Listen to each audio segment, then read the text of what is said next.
அனைவருக்கும் வணக்கம். நான் உங்கள் சாந்தி பேசுகிறேங்க. இன்றைய பதிவில் நம்ம என்ன பார்க்க போகிறோம் அப்படின்னா, மார்கழி மாதத்தின் முதல் நாள் பெண்கள் கட்டாயம் இந்த 3 விஷயங்களை செய்யுங்கள், பெருமாளே உங்கள் வீட்டிற்கு வருவார்னு சொல்லியிருக்கேன் இல்லைங்களா?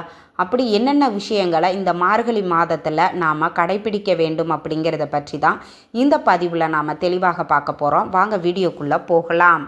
மார்கழி மாதம் அப்படிங்கிறது ரொம்ப ரொம்ப சக்தி வாய்ந்த ஒரு மாதமாகும். மாதங்களிலேயே நான் மார்கழியாக இருக்கிறேன் அப்படின்னு நம்மளுக்கு பெருமாளே சொல்லியிருக்காரு இல்லையா? இந்த மாதத்தில் தான் ஆண்டாள் பெருமாளை தவம் இருந்து பாடல்கள் பாடி அவரை அடைந்ததாக வரலாறுகள் இருக்கிறது இல்லையா? அப்படிப்பட்ட இந்த மார்கழி மாதத்தில் பெண்கள் கட்டாயம் இந்த 3 விஷயங்களை பின்பற்றினோம் அப்படின்னா பெருமாளினுடைய அருள் நம்மளுக்கு பரிபூர்ணமாகவே கிடைக்கும். பொதுவாக நம்ம வாழ்க்கையில் செல்வச் செழிப்போடு ஒரு ஆடம்பரமான ஒரு வாழ்க்கை நம்ம வாழ வேண்டும் அப்படிங்கிறது தான் நம்மளுடைய ஆசைகள். அப்போ பெருமாளை நாம் பணம் பெருகணும், செல்வம் பெருக வேண்டும் அப்படின்னா கண்டிப்பாக பெருமாள் வழிபாடு செய்யுங்கன்னு சொல்லுவோம். அந்த பெருமாளுக்குரிய மாதம் இந்த மார்கழி மாதம். அப்போ இந்த மாதத்தில் ரொம்ப விசேஷமானது இந்த பெருமாள் வழிபாடு தான். அப்போது இந்த மார்கழி மாதம் தேவர்களுக்கும் அதிகாலை, அதாவது நம்மளுடைய கால அளவுகள் வேற, மேலுலகத்தில் தேவர்களினுடைய கால அளவு அப்படிங்கிறது வேற. அப்போ தேவர்களினுடைய விடியற்காலை பொழுது அப்படிங்கிறது இந்த மார்கழி மாதம்தான். நம்மளுக்கு எப்படி இந்த பிரம்ம முகூர்த்த நேரம் அப்படின்னு சொல்லப்படுகிறதோ அதே மாதிரி தேவர்களுக்கு இந்த மார்கழி மாதம்தான் பிரம்ம முகூர்த்த நேரம் அப்படிங்கிறது. அப்போது இந்த நேரத்தில் தேவர்கள் அதிகாலையில் கடவுளை வழிபாடு செய்யக்கூடிய அந்த நேரத்தில் நம்மளும் வழிபட்டோம் அப்படின்னா மற்ற நாட்களில் நம்ம வழிபடுவதனுடைய பலனை காட்டிலும் இந்த மார்கழி மாதத்தில் நாம் அதிகப்படியான நம்மளுக்கு பலன்கள் கிடைக்கும். அதனால தான் இந்த மார்கழி மாதத்தில் பிரம்ம முகூர்த்த நேரத்தில் ஆலயங்களுக்கு செல்லுங்கள் அப்படின்னு நம்மளுடைய முன்னோர்கள் சொல்லி வச்சாங்க. அப்படிப்பட்ட இந்த மார்கழி மாதத்தில் முக்கியமாக இந்த 3 விஷயங்களை பெண்கள் கட்டாயம் கடைபிடிக்க வேண்டும். என்னென்ன விஷயங்கள் அப்படிங்கிறத ஒன்றொன்னா பார்க்கலாமா? முதல்ல நாம் இந்த மார்கழி மாதத்தில் பிரம்ம முகூர்த்த நேரத்தில் நம்ம எந்திரிக்கணுங்க. இது ஆன்மீக ரீதியாகவும் சரி, அறிவியல் ரீதியாகவும் சரி, நம் உடலுக்கு மிக மிக நல்லது. ஏன் அப்படி சொல்கிறேன்னா, மார்கழி மாதத்தில் அந்த அதிகாலையில் அந்த பனியோடு சேர்த்து அந்த தென்றல் காற்று அப்படிங்கிறது வீசும், சுத்தமான காற்று நம்மளுக்கு கிடைக்கும்.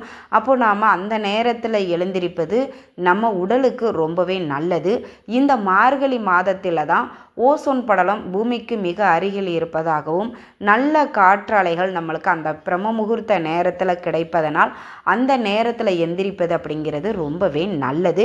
அந்த நேரத்தில் எழுந்திருச்சு வாசலில் நீங்கள் இப்போ சாணம் உங்களுக்கு கிடைக்கிது, பசுஞ்சாணம் உங்களுக்கு கிடைக்கிதுன்னா பசுஞ்சாணத்தை நீங்கள் கரைச்சி தெளிக்கலாம். இப்போ நிறைய நம்ம அப்பார்ட்மெண்ட்டில் இருக்கிறோம் இல்லையா?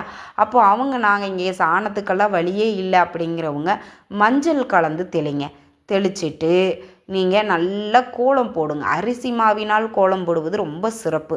அப்படி முடியாதவங்க சின்னதாக அரிசி மாவினால் கோலம் போட்டுட்டு இந்த கோல மாவினால் நீங்கள் பெரிய கோலமாக கூட நீங்கள் போட்டுக்கலாம். போட்டுட்டு அதற்கு நடுவில் நீங்கள் உங்களுக்கு பசு சாணம் கிடைச்சது அப்படின்னா நடுவில் பசுஞ்சாணம் வச்சு பூசணி பூவை வைப்பாங்க. இது கிராமங்களில் எப்போவுமே நம்மளுக்கு வைக்கக்கூடிய பழக்கம். இப்போ சிட்டியில் இருக்கிறவங்க நாங்கள் பூசணி பூவெல்லாம் கிடைக்காதுமா, இங்கே பசுஞ்சாணமெல்லாம் கிடைக்காது, நாங்கள் வெளிநாட்டில் இருக்கிறோம், வெளி மாநிலத்தில் இருக்கிறோம், சிட்டியில் இருக்கிறோம், நாங்கள் என்ன செய்வது அப்படின்னா நடுவில் மஞ்சள் குங்குமம் வச்சு உங்களுக்கு என்ன பூக்கள் கிடைக்குதோ அந்த பூவை நடுவில் வச்சுருங்க. இதை இந்த மார்கழி மாதம் 30 நாட்களும் வச்சுட்டு வாங்க. அதில் நீங்கள் வாசலில் வைக்கக்கூடிய அந்த பூவை சேகரிச்சுக்கிட்டே வாங்க. கடைசி மார்கழி 30ஆவது நாள் வரைக்கும் நீங்கள் சேகரித்த பூக்களை என்ன பண்ணணும் அப்படின்னா அதை நீங்கள் அப்படியே கசக்குனீங்கன்னாலே அது அப்படியே பவுடர் ஆகிடும். அதில் நீங்கள் சாம்பிராணியெல்லாம் இப்போ தயாரிக்கிறாங்க, அது மாதிரி வாசனை இதுங்கள்லாம் தயாரித்து நீங்கள் வச்சுக்கலாம். அது ரொம்ப நல்லது. 2வது பார்த்தீங்க அப்படின்னா வாசலில் ஒரு தீபம் ஏற்றி வைக்கணும். நீங்கள் கோலத்துக்கு நடுவில் தீபம் ஏற்றி வச்சாலும் சரி, இல்லை வாசலில் தீபம் ஏற்றி வச்சாலும் சரி, எங்கு நீங்கள் ஏற்றி வச்சாலும் என்னை பொறுத்த வரைக்கும் வாசலில் இடுப்பு பகுதிக்கு மேலே தான் நம்ம தீபம் ஏற்றி வைக்கணும். அந்த காலத்துலலாம் மாடம் அப்படின்னே வச்சுருப்பாங்க, கீழேலாம் வைக்க மாட்டாங்க. நம்ம இடுப்பு பகுதிக்கு மேலே ஒரு மாடம் மாதிரி சின்னதாக ஒரு ட்ரையாங்கிள் சைஸில் இடம் விட்டு வச்சுருப்பாங்க. அதில் அவங்க விளக்கு வைப்பாங்க. ஏன்னா நம்மளுக்கு கீழே இடுப்பு பகுதிக்கு கீழே அக்னி பகவான் இருப்பதனால் அங்கே தீபம் ஏற்றி வச்சோம்னா கடன் பிரச்சனைகள் அதிகரிக்கும் அப்படிங்கிற காரணத்தினால இடுப்பு பகுதிக்கு மேலே தான் நம்ம தீபம் ஏற்றி வைக்கணும் அப்படிங்கிறது ஐதீகம். இதில் நிறைய பேர் வாசலில் தீபம் ஏற்றி வைங்க அப்படின்னு சொன்ன உடனே கீழே நம்ம அப்படியே வெறும் தரையில் ஏற்றி வைக்கிறீங்க. அப்படி வைக்கக்கூடாது. வாசலில் ஒரு வெற்றிலை வச்சு அந்த வெற்றிலைக்கு மேலே தீபம் ஏற்றி வைங்க. அதுவும் இன்றைக்கி செவ்வாய்க்கிழமை வெற்றிலை தீபம் முருகப்பெருமானுக்கு உகந்தது. கண்டிப்பாக இந்த மார்கழி 30 நாளும் இந்த தீபத்தை ஏற்றி வையுங்கள். உங்கள் வாழ்க்கையில் செல்வ செழிப்பை ஏற்படுத்தும். பெருமாளை உங்கள் வீடு தேடி வருவார். இது எல்லாமே பிரம்ம முகூர்த்த நேரத்தில் நம்ம செய்யக்கூடியது. அதே மாதிரி இந்த மார்கழி மாதத்தில் கண்டிப்பாக ஆலயங்களுக்கு நாம் செல்ல வேண்டும். ஏன்னா அப்படி சொல்கிறேன்னா, இந்த மார்கழி மாதத்தில் ஆலயங்களுக்கு செல்பவர்களுக்கு வருடம் முழுவதும் கோவிலில் சென்று வழிபாடு செய்த பலன் கிடைக்கும் அப்படின்னு சொல்லப்பட்டிருக்கு. அப்படிப்பட்ட இந்த மார்கழி மாதத்தை எக்காரணத்தை கொண்டும் தவற விடாதீங்க. வீட்டில் பிரம்ம முகூர்த்த நேரத்தில் ஒரு பூஜைக்கு உண்டான தட்டி எடுத்து 5 மண் அகல் விளக்கு, நல்லெண்ணெய் இல்லைன்னா நெய் விட்டு பஞ்சு திரி போட்டு அந்த 5 தீபங்களை நீங்கள் ஏற்றி வச்சுக்கோங்க பூஜை அறையில். நீங்கள் முதல்ல மஞ்சள் கலந்து வாசலில் தெளித்து கோலம் போட்டு நடுவில் பூக்கள் வச்சு சாணி பசுஞ்சாணம் கிடச்சா வைங்க, இல்லைன்னா விட்டுருங்க. மஞ்சள் குங்குமம் வச்சு பூக்கள் வச்சுக்கோங்க. அங்கு தீபம் ஏற்றி வச்ச பிறகுதான் பூஜை அறையில் நீங்கள் தீபம் ஏற்ற வேண்டும். இதற்கு அடுத்து நாம் என்ன செய்யணும்னா, நம்ம வீட்டில் வழிபாடை எல்லாம் முடிச்சுட்டு உங்கள் வீட்டிற்கு அருகில் என்ன கோவில் இருக்குதோ, விநாயகர் கோவில் இருக்குதா, அம்மன் கோவில் இருக்குதா, சிவன் கோவில் இருக்குதா, என்ன கோவில் இருக்குதோ அங்கே சென்று நீங்கள் வழிபாடு செஞ்சுட்டு வருவது அப்படிங்கிறது மிக மிக சிறப்பான பலன்களை உங்களுக்கு கொடுக்கும். ரொம்ப பனிக்காலமாக குளிருது, எங்களால் எந்திரிக்கவே முடியலை அப்படின்னு நினைத்தால் கூட நீங்கள் இந்த மார்கழி மாதத்தின் முதல் நாள் செய்யுங்க. அடுத்து இந்த மார்கழி மாதத்தின் கடைசி நாள் இடையில் கூட நீங்கள் உங்களுக்கு வாய்ப்பு இருக்குது போக முடியும் அப்படின்னா போங்க. முடியாதவங்க இது மாதிரி கூட நீங்கள் ஃபாலோ பண்ணிக்கோங்க. ஆலயங்களுக்கு நீங்கள் கொஞ்சம் லேட்டாக கூட போய்க்கலாம், ஒன்றும் தவறு கிடையாது. அட்லீஸ்ட் வீட்லேயாவது எந்திரிச்சு கோலம் போட்டுட்டு பூஜை அறையில் தீபம் ஏற்றி வைப்பது, அதுவும் பிரம்ம முகூர்த்த நேரத்தில் நீங்கள் வச்சிங்க அப்படின்னா பெருமாளே உங்கள் வீட்டிற்கு வருவார். பெருமாளே வந்துட்டார்னா செல்வத்துக்கு பஞ்சமாங்க இருக்கும். நம்ம வீட்டில் யோசிச்சு பாருங்கள்.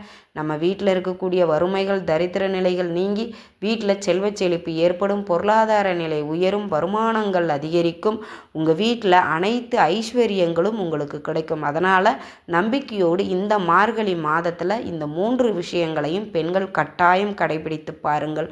உங்கள் வாழ்க்கையில் எவ்வளவு ஏழ்மை நிலையில் நீங்கள் இருந்தாலும் செல்வ செழிப்பை ஏற்படுத்தும். நம்பிக்கையோடு செய்யுங்க, நிச்சயம் கை மேலே பலன் கிடைக்கும். இந்த தகவல் உங்களுக்கு ரொம்பவுமே பயனுள்ளதாக இருந்திருக்கும்னு நினைக்கிறேன். வீடியோ பிடிச்சிருந்தால் லைக் பண்ணுங்கள், ஷேர் பண்ணுங்கள், கமெண்ட் பண்ணுங்கள்.